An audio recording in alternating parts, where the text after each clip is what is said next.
Your pelvic floor isn't just about avoiding leaks. It's the foundation of your strength, your stability, and yes, your pleasure. In this week's Reproductive Rebel episode, I am joined by fitness expert Alicia Jones to explore what every woman should know about their pelvic floor and core, no matter what their age or stage of life.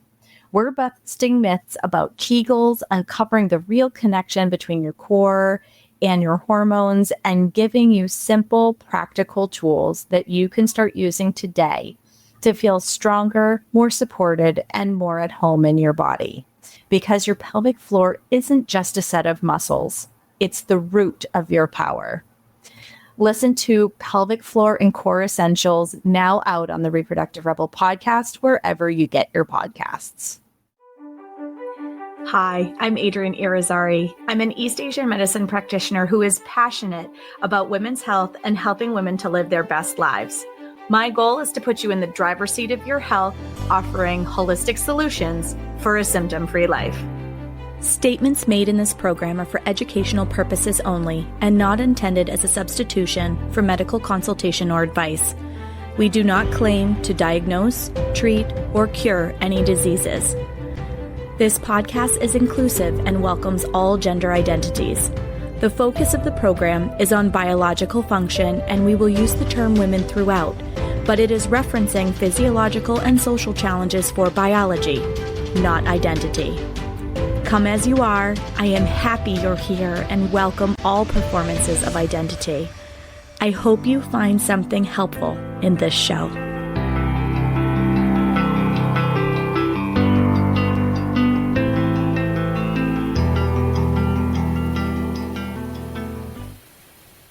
Welcome back to another episode of the Reproductive Rebel podcast. I am overjoyed to be joined once again by the amazing Alicia Jones. Welcome back to the show, Alicia.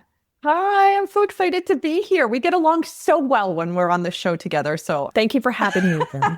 We really do. It's so fun doing this show because I meet some of the coolest people, and you are one of those people where I was like, man, I wish you were a girlfriend that lived up the street that I could just hang out with on a regular basis. No, I feel that way too. Although we are technically cyber coffee or water session now, right? There you go. Absolutely. Absolutely. So we have talked about so many cool things, and I refer to your episode all the time about exercise with hormone shifts. And one of the things that we talked about in our initial call when we got to know each other was about pelvic floor and core. And I think this is a really important topic for a lot of people because I think a lot don't even know what their pelvic floor is and what it does and how darn important it is. And the only time that it ever really comes top of mind is when you're giggling or sneezing and you leak. I think that's usually the only time people think about, oh, something's going on down there. Mm-hmm. So for those of you that have not listened to previous episodes with this amazing professional, please go back over the course of last season, season 3, and this season 4, and check out the episodes that I have done with Alicia, a wealth of information around women's fitness with a focus in those late perimenopausal and postmenopausal years because she's a fitness and wellness expert for women over 50. But let's share with the audience, those who haven't met us up until now, a little bit about who you are and what you do. Yes. So I think you summed it up really well. I'm a fitness and wellness weight loss expert for women I'm starting to see more 40s and 50s, 60s, 70s, 80s and beyond. But basically, like my signature program is over 50 Fit and Fabulous. So 50s. It's women that are in the perimenopause journey all the way to postmenopause. And that's why now that the conversation has started, I'm starting to see a lot more people coming that are in their late 30s, 40s, late 40s, 50s, 60s, 70s and beyond, because there's also the post-menopause journey. And you were talking about specifically when it came to pelvic floor, that people don't even realize what the pelvic floor is. The thing is that they only realize the bad things about the pelvic floor, like you were talking about. And I think it is normal as women. So what I like to do is debunk a lot of what we believe to be normal or normalized as a part of being women when it comes to the health and fitness and exercise area. So it is not normal to sneeze and pee and leak, or to cough and leak, or to jump and leak. That means your pelvic floor is weak or it's tight. And because it's tight, it's weak. So that's what we'll be talking about today. I don't know if you meant you wanted me to go into an intro about who I am, but I think I summed that up there. Yes, I think you touched all of the pieces that I was hoping for there. And I love the fact that you talked about the too tight part, because when we look at leaking, most people go, oh, I need to do Kegels. No, there are a lot of people, and I've talked about this with pelvic PTs that I've had on the show before about like Kegels and what they do, but there's this like narrative in our culture that if you leak, something's loose, you have to tighten it. But that's not always the case. And actually, in my clients, and I don't know if you see this, but in my clients, I actually find that it's too tight that is far more common. Yes, yes. And I think that some of that is, where are you holding your stress? You might not even realize that you're holding your stress in your pelvic floor, even in your anal region. And we're going to be getting really deep into topics like the anus and your vagina and pelvic floor, because it isn't just the front, it is also the anus, the anal area that tends to get really tight. And so we start to see women having issues with hemorrhoids or having issues going to the bathroom, fissures, anal fissures. So it's all kind of connected. You need to have elasticity. You need to be loose, let's say more mobile in your entire body, including your pelvic floor, everything down below region. And you need to be strong as well. So you need to have great, it's not that Kegels are never important in strengthening, but that is the go-to thing. And what I find more often than not is women overdo Kegels, overdo sucking in their stomach, especially after years of, trying to fit into the Spanx or the leotards, whatever it might be, and sucking in to look a specific way or even to get into the jeans. And all of that is doing more of the tightening and the damage to the pelvic floor instead of helping your pelvic floor retain liquids and be strong and supple.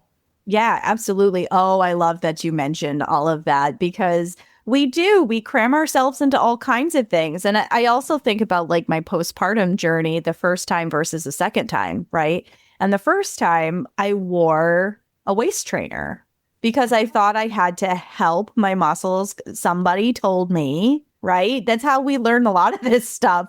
Somebody told me that this was going to help. And so I did the thing, right? And so this is the whole reason this program exists, is to debunk some of these myths of somebody told me. And this time, as a early 40s woman, I did not squish myself into the waist trainer. And honestly, I regained my ability to control my urine much faster than I did trying to stuff myself into the thing that I thought was going to help my torso come back into position. Oh, totally. Yes. It makes a huge difference. And you did pelvic floor work, didn't you, as well? I did. Yes. I worked with a pelvic PT after I gave birth. It was probably one of the greatest gifts I gave myself, and was so fortunate to have Dr. Emily Wilson. She has been on this show. So if you want to check out my interview with her and my reflections on pelvic PT, you can see all of that in episode 1. But she worked with me in my postpartum care. She's the owner of Pelvic Wisdom, and she's brilliant at what she does. She works on the energetics of the pelvis as well as the physiological presentation of the pelvis, and helped unwind the birth trauma that was there too. So a lot of times when women give birth, there's a story, and I'm just going to call it that, good, bad, or whatever. Like there's a story that's held in the pelvis. When we have trauma around our identity or our fertility, or we have financial challenges that hit our scarcity and safety buttons, anything like that is all reflected in our pelvis, and we guard, right? So it's really common in our culture for women's pelvic floors to be incredibly tight. And it makes intimacy painful. It makes it hard to weight lift. Like working with her, starting to try to do more than just weight bearing activity after. And I can say at the time of this recording, I'm not as fully back into weightlifting as I would like to be, but I'm still also like 10 months postpartum. And she taught me so much about breathing around like getting my body and that pelvic pump aspect of things like primed before doing the lift. And after having my second small human, that made a huge difference in terms of being able to lift and not have any leaking, being able to lift and feeling steady in everything going on down there. So, you know, flexibility in the muscles in your pelvis and in your hips is really important for longevity, but it's also really important in terms of when you're exercising and being able to do exercises safely. And you did something fabulous. You went and got PT for your pelvic floor. And whether you are postpartum or for some people, they've never had kids or you want to have kids one day, whatever your journey is, all women should at some point in time see a PT for pelvic floor because we do carry a lot and it does tend to go, like there's muscles down there. It tends to go down there. We hold tension in different places. Some of us hold it in our neck and shoulders. Some of us hold it in our pelvic floor. Some of us hold it in both places. So I think for all women, we have a little bit more maintenance and work for our parts. And so we do need to see a pelvic floor specialist at some point. Yeah, I think it's imperative. I mean, think about the number of hollow organs we have in there. Our uterus is a hollow organ. Our bladder is a hollow organ. Like, and you have fascial structures that act like webbing that hold all of those structures up and in place. And without going into a big, long Chinese medicine explanation, if you don't have certain energies strong in your system, some of those things can sink. And this is where a pelvic PT can actually help with making sure that things are moving freely. They can help with potential signs of prolapse, which can happen whether you've had babies or not. Common misconception that you have to have babies to open the door for prolapse. So like we talked about, some women that haven't even had children, they go through menopause and into post-menopause. So estrogen, it helps with elasticity, helps with muscular strength, right? So when we lose that estrogen, we also lose elasticity and gravity is just pushing down on the pelvic floor region. And so you can easily have prolapse or pelvic floor issues without ever even having had a child because your estrogen drops. As women, that's something that is just a part of what happens to us. Gravity is not our friend, in summary. So what Alicia does helps us to defy gravity. We work against it. There you go. Oh my gosh. Well, we learn how to safely move resistance against this downward force that is working against us, right?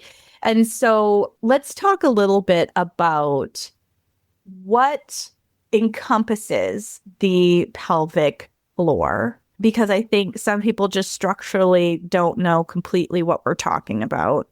And then how that ties in with the core and why this is so important for day-to-day activities, for stability, for balance, because as we get older, trips and falls and all of these kinds of things start to become a big concern. Yes.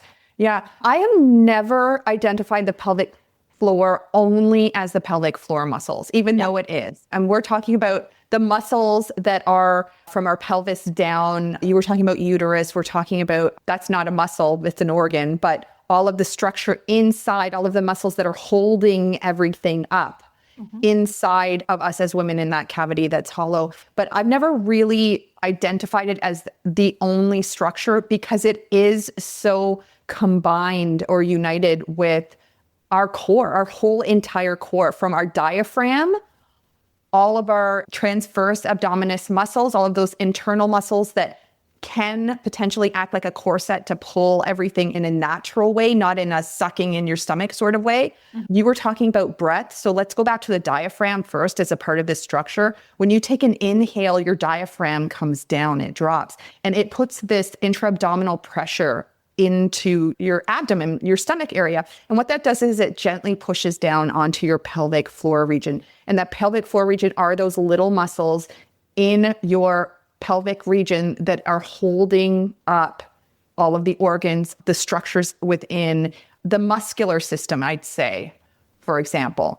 And so breathing is such an integral part of creating a strong pelvic floor, because if you do not have these deep breaths, a lot of times we end up, especially we were talking about stress, having shallow breathing. So we're not having this deep diaphragmatic breathing that's creating that abdominal pressure that's then creating strength in our pelvic floor by pressing down on the pelvic floor. And then with those pelvic floor muscles, they also need to have that elasticity to rise up again and create strength and stability for all of the organs that are down below. So it really is a structure that is all united together. And it's not just one area that I like to talk about, because we need to master it all. The diaphragm, your abdomen, transverse abdominis, internal ab muscles, your rectus abdominis are the external that actually don't really help so much with the pelvic floor. It's those internal ab muscles that do. And then working on the actual muscles within the pelvis and pelvic region. Even your anal muscles are really important as well. And it's a combination of all of that together and how they work combined together. So all of these muscles that she's talking about, think about all of your day-to-day activities, right? Going to the bathroom, number 1 and number 2, getting up and down out of chairs. Okay. Like something as basic as getting up and down off of the throne that you just did number 1 and number 2, right?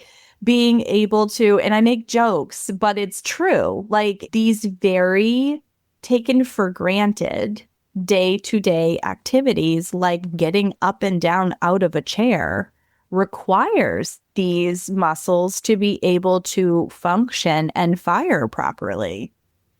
So we talked about them. How do you do work on these deep muscles? Because I know that's going to be the next logical question is, okay, cool. I know what they are, and I know that I leak a little. How can I work on optimizing the function? Because I am afraid of falls in the future. I am concerned about getting up and down off the floor because I have a little person to play with. Yes. And with the pelvic floor, it's more about getting up off of the floor without experiencing prolapse or without starting to have issues where we're starting to feel protrusion, like things might be falling out. Or then that first sign is that you are sneeze and then you leak a little bit. You are running and you leak a little bit. Impact of any kind or lifting of any kind and you leak a little bit. Something is weak in those pelvic floor muscles. So for example, when it comes to going to the bathroom, we all kind of associate going to the bathroom with do what you need to do, finish what you need to do and get out, right? But we need to become a lot more aligned with those muscles that we're working. So something that is easy for you to do, it's not always the most fun, but it's easy to do, is go to the bathroom. And when you're going number 1, when you're peeing, try and hold your urine and then push it out again. And then hold the urine and push it out. That's almost like the Kegel we talked about, which we did talk about it not always being beneficial, but those are the same muscles. So you can start to understand those muscles and what they feel like. And I'm not saying to do that with a number 2, but when you are going number 2, I think a lot of people don't realize the strain they're also putting or the lack of strain. They just do what they need to do. So the next time you're doing a number 2, ask yourself, is there a lot of force or am I barely actually pushing? Because a lot of times we become disconnected with those muscles as well. And so you don't realize you're overstraining or you're underusing those muscles. So those are the first 2 little things that you can do that have nothing to do with actual exercise. The other thing is what you were talking about, which again, it is a type of exercise. It's breathing. Because remember, the diaphragm is what then puts pressure on the abdominal cavity, which then comes all the way down, puts pressure on your pelvic floor muscles. And so you're strengthening those pelvic floor muscles and you're also creating, it's almost like a U-scoop. So they come down and then they push back and tighten up. So you want to create almost this dome of push down, inhale, the pressure comes down, you're strengthening those muscles, and then you relax and they're able to create elasticity to come back up again, to basically come back into place. And so I'm not sure the type of breathing you did. There are two types of breathing. One is the diaphragmatic breath, which we all know as deep inhale, belly rise, and exhale, belly fall. But there is another type of breathing, and it's called the working breath. Which breathing did you do when you were working on your breathing? More the diaphragmatic breath. That was actually something that really surprised me. And I think that a lot of people don't realize is we have this bounce back culture, right? I know I keep equating it to postpartum, but that's because it's my immediate reference point, where we have to get back in the gym and we have to be able to exercise. And like, I literally laid on the floor for weeks just breathing and inhaling low and deep in my pelvis so that I could feel my breath connect with those muscles down there, and then exhale really slowly. And I had my feet up on the wall so it made like a 90-degree. And so that I could feel it better, because after pushing it and the force of pushing my son out, just laying on the floor, I couldn't make a connection in my brain to these muscles. Like I couldn't feel them for a while. I mean, granted, you get a lot of swelling and whatever, and you can start the breathing immediately after you give birth, right? It's gentle enough to do that. But I had to lay and put my feet against the wall, and then my knees made like a 90-degree angle to my hips and breathe that way in order to be able to actually feel and have a sensory experience with those muscles. So I did that for quite a number of weeks before I ever did any of the bridges or any of the other exercises that I was instructed to do afterwards. And any of you who follow me on social media, on my Instagram, Moon Essence Me, you'll see pictures of me laying on the floor with my son, and I'm doing like the clam where I'm bringing my knee up and I'm bringing it back down again, because I was working on all of those muscles and trying to get them to start firing and work properly again. But there's so much power in that breath. And I think it's the bounce back culture, but it's also the fact that it's like, I feel guilty that I'm not doing more. Like, I just need to be doing more. So I think starting with the breath and having the patience to work that through, you're building yourself up even stronger from the foundation. Yes, so, I agree. Yeah.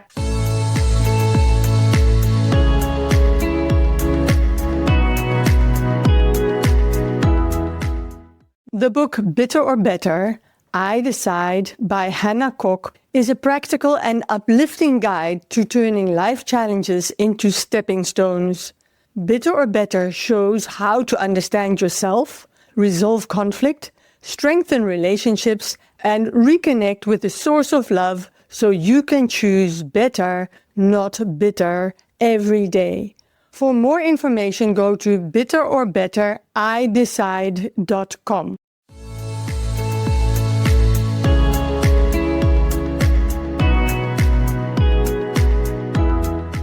And you did that on the floor lying down. If you're at the next level, for some that feel like I'm not in postpartum right now, for some of your audience, maybe they're actually pregnant right now, or they've had their kids for a while. You can also get a yoga ball and do it seated on a yoga ball. Have your legs wider apart and roll around for a little bit, just feeling those pelvic floor muscles, all of those little muscles on the bottom of the pelvis there, and try doing your breath on the ball, really doing what you were doing, focusing in on the pelvic floor muscles as you're taking in those deep inhales.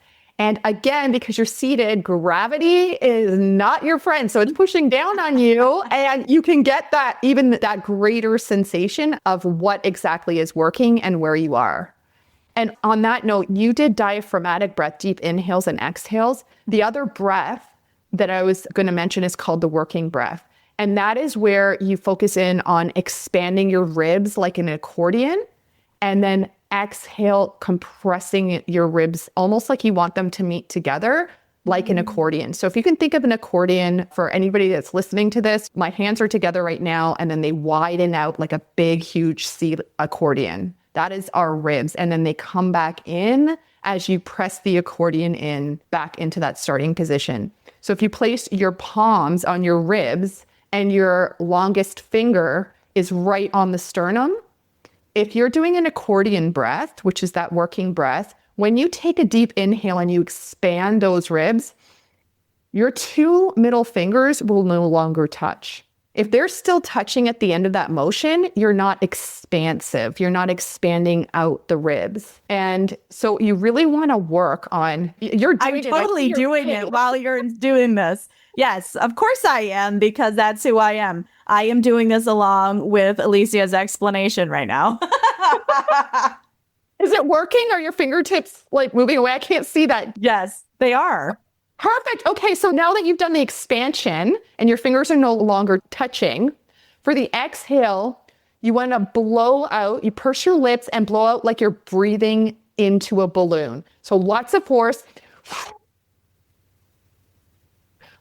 like you're breathing into a balloon. And when you do that, you will start to feel, not only are your ribs coming back into that center accordion position, fingers touch again, but there's a lot of intra-abdominal pressure. Yes. Yes. So we talked about how that pressure is also really important to create more abdominal pressure, which then creates more of that tension for strength in the pelvic floor. So this is the working breath, deep, expansive breath like an accordion. I call it the accordion breath in the ribs. Exhale like you're breathing into a balloon. Mm-hmm.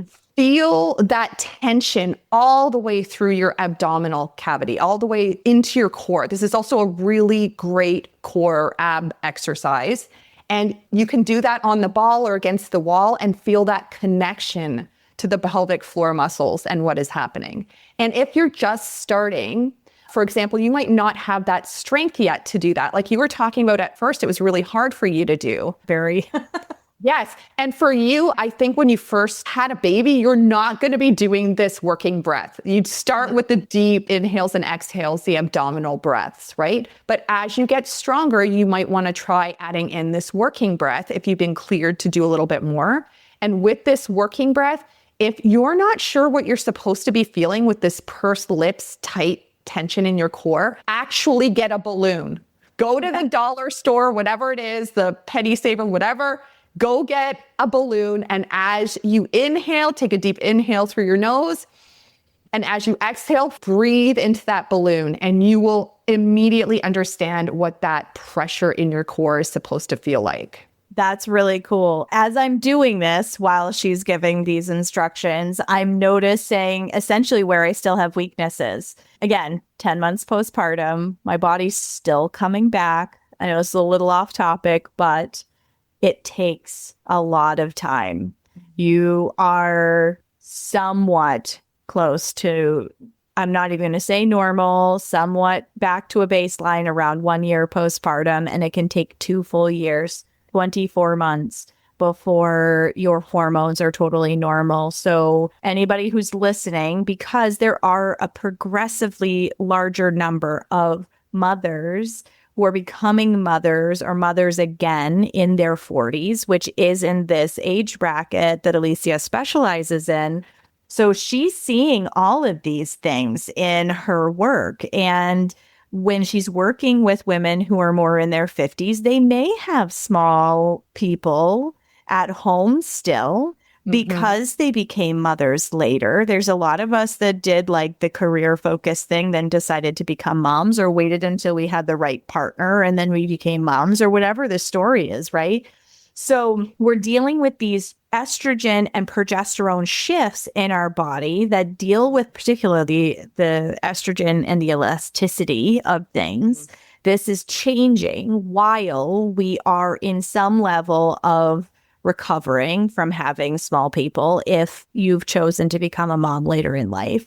But also just this, like, we haven't really been aware of these muscles before collectively. Some people are very plugged into this, but collectively, I know that no trainer that I ever worked with when I was doing kickboxing as a younger woman talked to me about diaphragmatic and working breaths, man, that working breath thing would have been super helpful when I was kicking things for a living. Like, I mean, come on now. So like, we're just generally not taught about how these very deep-seated muscles work in our body and really how important they are.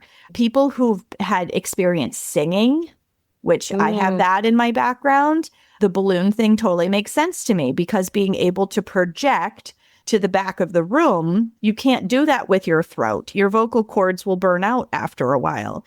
If you are projecting, you need to use those muscles that she's talking about in order to get your voice to project. So I'm not unfamiliar with, I just had never heard it called a working breath before, but I'm very familiar with what that engagement feels like because I used to sing a lot. My undergraduate was in music. I sang in a traveling a cappella group, like a whole thing. Yeah, see, little fun. I wonder if, I don't know anything about singing and pelvic floor, but I wonder if they've done any research that singers have better pelvic floor strength. Because that would be cool to know. Yes, it really would. I think it would now I'm going to be a geek leader and I'm going to have to geek out if I can find anything on that because it really does take a lot of your diaphragm and your core in order for you to sing, to belt your notes out, right? So I can imagine that helped you to some degree with pelvic floor later on. Well, and then listening to your explanation of the working breath, as somebody who did a lot of singing, I realize actually where I have work to do because I know what it used to feel like. So as you were doing your explanation and I was following along with you, I'm like, oh, I have a little more work to do in this area. No wonder my singing in the car has been a lot softer than it usually is, right? Because it is like that same blowing of a balloon, you have that kind of engagement in your core when you're relaxing your vocal cords and you're projecting to the back of the room. Because when you belt, you tighten your vocal cords and you try to fling that sound to the back of the room, but you can only do it for a period of time before you end up with nodules on your vocal cords, burnt out. If you're doing show after show, night after night kind of thing, you completely lose your voice because you're not using it efficiently. But when you know how to engage those muscles, it makes much more efficient ability to continue to perform night after night. So that makes a lot of sense to me in terms now I wish I sang. I'm just like, you never want to hear me sing. But, I just try and be quiet as much as possible because it's not fun. So I really wish that I had that talent. That's great. Well, it goes to show, though, that like these little ways, like I never put those two things together until you were walking us through that exercise. But like there are a lot of day-to-day things. And I live in this arena for Pete's sake. And I work with pelvic floors all day long. And I never put that breathing connection together. So there are a lot of aspects of our life, just living our day-to-day life that we really take for granted in terms of the functionality of this part of our body. I mean, swelling in your feet and ankles, if your pelvis, your pelvic floor are too tight, you're not getting the efficient sump pump action. So when Alicia was talking about breathing deep and having that you make a connection with these muscles to push them down, that's where you get that sump pump action, which helps to bring fluid up out of your lower extremities. And also why when you have a little person taking up a lot of real estate in your abdomen, it is not uncommon for there to be, it's one of the reasons anyway, not uncommon for there to be extra fluid in your legs, for example, because there's a lot of push on your pelvic floor and it's hard to get it to come back up again. I loved what you said about the yoga ball. I did this when I was preparing for labor, actually. I would breathe in and I would roll around on the ball to try to like essentially remember what all those muscles felt like because, you know, he had been putting a lot of pressure on that part of my body for a long period of time. But it's important to feel and connect with these places and spaces because now let's translate that to weight training. Okay. And being able to do safe lifts because I know as women, when, you know, we start getting into this phase of our life and everybody's like, you need to eat a lot of protein and you need to lift heavy, right? And so some women are like, I want bone health. I'm going to lift heavy. And they just kind of throw themselves into it. And then they go, oh, my back, My my right? pelvic floor. And now I had someone reach out to me too recently because they were like, since I've started lifting, I've gotten more hemorrhoids and anal fissures. Yes. And is this something that's common? And I'm like, pelvic floor dysfunction. Something is going on there first. And which is why I think it is like we are literally strongly built houses as long as we create that structure with strength. And so starting with the breath first, the diaphragmatic breathing, let's say you work your way up to the working breath. That working breath then has one more element, and I call it the Pillsbury Doughboy technique, but some people are like, oh, do I have to push my stomach out to do that? So I'm just going to call it by its actual name, abdominal bracing. But I'm going to explain where this came from. Have you seen the Pillsbury Doughboy commercials with the little guy? He's so cute, right? And someone always comes at the end and violates him by poking him hard. And he goes, ah, right? Yeah. So someone pokes him in the stomach and then he kind of braces himself. So you see for a momentary second that he contracts in as he's laughing and touching his stomach. And that's why I call this the Pillsbury Doughboy technique, because what we need to do when we start doing that exhale on that working breath, so breathing into a balloon, pursing the lips and trying to bring our accordion ribs back into center, we need to do what is known as abdominal bracing. So someone's coming to poke us in the stomach.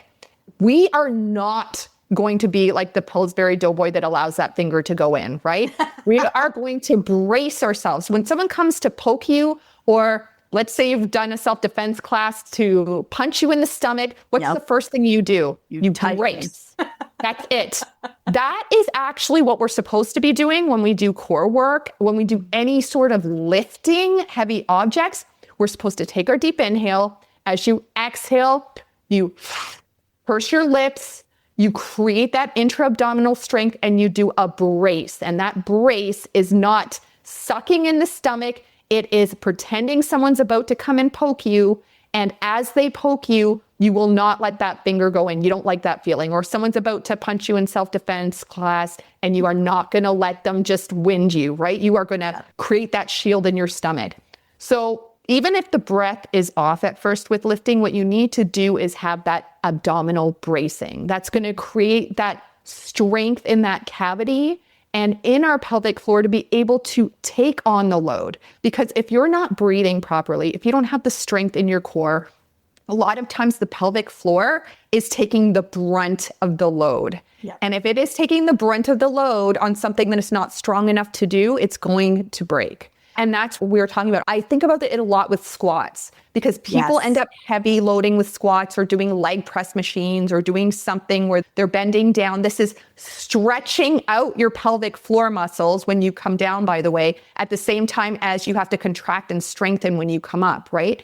If you do not have this bracing technique down pat, you are putting a heavy load onto an area that may already be very weak. So we need everything to work together. You want your pelvic floor to get stronger, so we need to do squats, but we need the breath, we need the bracing to be a part of that equation. And it might take you a while to first get the breath and then add on the bracing. And then from there, that's when you start to work on adding in exercises and incorporating exercises like the squat. And in the meantime, you're getting PT that's helping to loosen up, to create mobility for those muscles, as well as the strength. Because remember, any muscle that's too tight can't expand and contract, which means there isn't any force, so you're not getting that help. It's just going to hurt and something's going to happen. I love that. And I think that's something that we also don't talk nearly enough about is how important flexibility is. It makes me think about that Netflix series that they talked about, Blue Zones, and people who lived over 100, and they look at several areas of the world where there are blue zones, the highest concentration of centurions. And one of the common things for every single one of those was flexibility of the hips.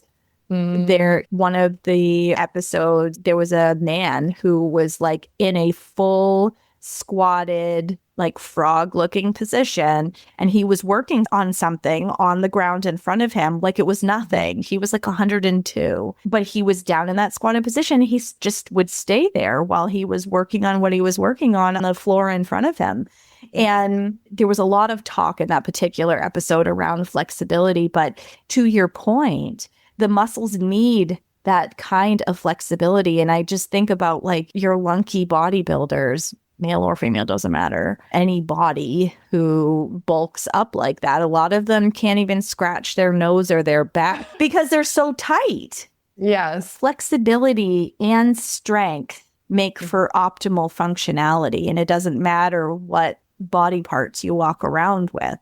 So, even for men, this kind of breathing, this kind of engagement in those muscles is important for their heavy lifting too, because we all have a pelvic floor. This is what I tell people about pelvic steaming. Like, we all have a pelvic floor. Yes. We all need it in order to function properly. Now, we have a few more ways that pelvic dysfunction can show up than an assigned at birth male counterpart. But I mean, we still have hollow spaces.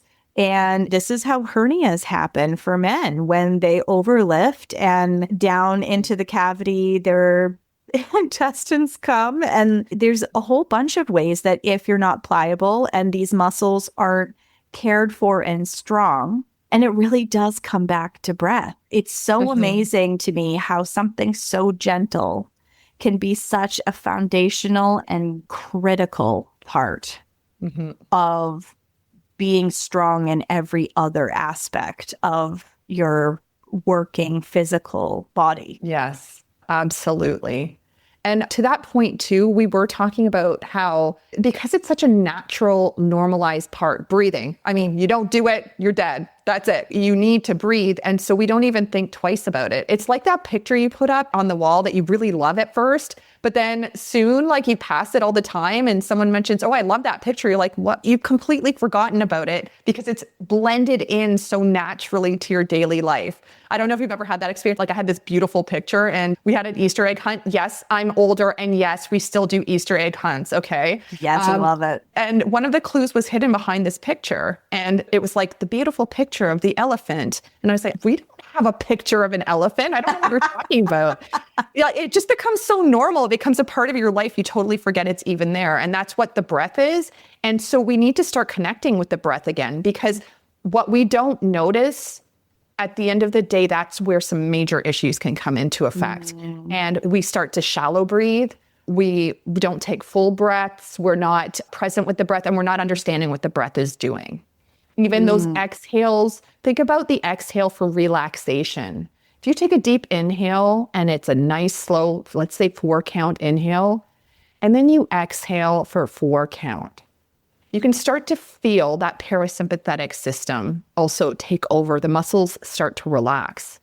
So if you feel that, usually people are like, yeah, my arms felt so relaxed. I could feel my toes. Well, what about your pelvic floor? Can you start to relax your pelvic floor? Can you start to relax your anal muscles? Can you start to relax all muscles down below? And unfortunately, a lot of us are so disconnected from those muscles down there for a variety of reasons. And that's one of the things that I think is so beautiful about what I do with pelvic steaming is, for a lot of my clients, it's the first time that they are like, oh, I have muscles down there. I feel like I can actually connect with them, which helps with weight training. It helps with sexual performance. It helps with so many things. But we just really become disconnected for a lot of social reasons and physiological reasons, and I could go on, from this part of our body. Pap smears are intrusive. People hold different kinds of pelvic traumas, and I'll let everybody just kind of fill in the blanks there. And we just turn off from this part of our body, or we've been made to feel shame around our assigned at birth gender or gender performance. It doesn't matter. And we turn off. And so because we intellectually disconnect, cerebrally disconnect ourselves from this part of our body, it's no wonder that we see so much dysfunction, disharmony in this particular part of our body. And then we wonder when our body can't show up for us or we start having other symptoms when we try to do things that we think are seemingly healthy for ourselves, like starting to weight lift, and then here come the hemorrhoids, right?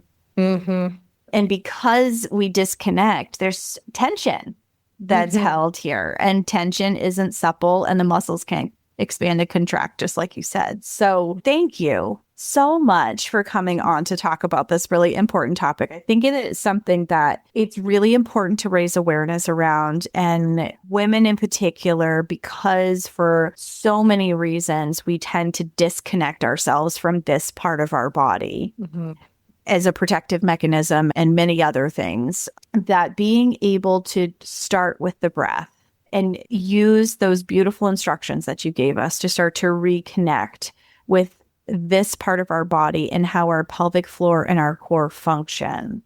We can really take that knowledge and wisdom into so many other aspects of how we function in our day-to-day. And when we start integrating practices like starting to do weight-bearing activity, particularly in one of our past episodes, we were talking about like, how do you begin doing weight-bearing activity when you haven't done any? And you were talking about getting up from a chair without any other extra weight, just your body, and doing some light squats, right? Yeah. So like, even when you start at what seems like a very basic, simple place, not having a connection with your breath and how your pelvic floor muscles move, function, and feel makes that start hard. Yeah. So if you were to leave our audience with any final thoughts around pelvic floor and core, what would that be? Well, I think you summed it up really well. And I've actually, as you were speaking, it's like a roadmap in my head, because the last episode we did was about how to get started, right? But I think this is the real starting point, especially if you are postpartum, like you've just had your child. The first place to start, even before you actually do exercise, is breath. Because remember, you might feel like, you've torn some things, that things are broken or things are not working like they should anymore. And you've got to get back to the gym and you've got to start weight training and it's not fast enough. But the truth is, you have this amazing ability. Right now, you're building your house back up and you're starting with the foundation. And that foundation is your breath, core, and pelvic floor. So start with your breath, then go on to working breath. Once you've done working breath, work on the bracing that we talked about, that Pillsbury Doughboy, and then work on your squats. And not even squats, just sitting up and standing off of a chair, getting back down again and standing back up again with all of those other elements together. And that is like the roadmap. Now we've done it all. Yeah. The synergy of those things, it may sound very simple in articulating it. Well, I assure you, once you start doing it, you're going to be like, oh, I have muscles I didn't know I had. Oh, that's how that's supposed to feel. And being able to call your attention and your awareness to how those things feel enhances your performance in every other aspect of your life, up to and including your ability to have an orgasm and sexual performance. Yes. Because if you're too tight, you can't. That's right. If you're too loose, you can't. And so like being able to reclaim ownership and control and understanding of how these muscles work really puts you in the driver's seat to fully embrace your life in all of the ways that you want. Exactly. Yeah. And you're building yourself back up better, stronger, and with baby, right? So absolutely. So if people were to reach out to you, Alicia, how can they get in touch with you? Well, if they want more information about resistance training, I've got that free masterclass, the 3-phase food and fitness formula. Every woman over 50 needs to know. If you're not in your 50s, you can still check it out, because as you've learned today, there's a lot to learn as we age and what to do. You can check out aliciajoneshealthyliving.com. That's my Facebook group. And I'll give you my YouTube, which I love YouTube. That's my thing. YouTube and Facebook, as well as Instagram. Wonderful. Well, thank you again so much for joining us today. You are a wealth of information. I always love talking with you, my friend. Thank you for having me. It's been great. All right. Until next time, everybody. Thank you for joining me for another episode of Reproductive Rebel. Reproductive Rebel is recorded by certified peri-steam hydrotherapist and acutonics practitioner, herbalist, and Chinese nutritional therapist, Adrienne Irizarry of Moon Essence LLC. If you are interested in setting up an appointment for one-on-one support, ordering from our store, or checking out our course offerings, visit our website at moonessence.life. Be sure to subscribe to our newsletter and get insider information on upcoming events and offerings. Join the conversation. Like and follow us at Moon Essence Me on Instagram, Facebook, or LinkedIn. Your voices make this program possible. Thank you all for your continued support.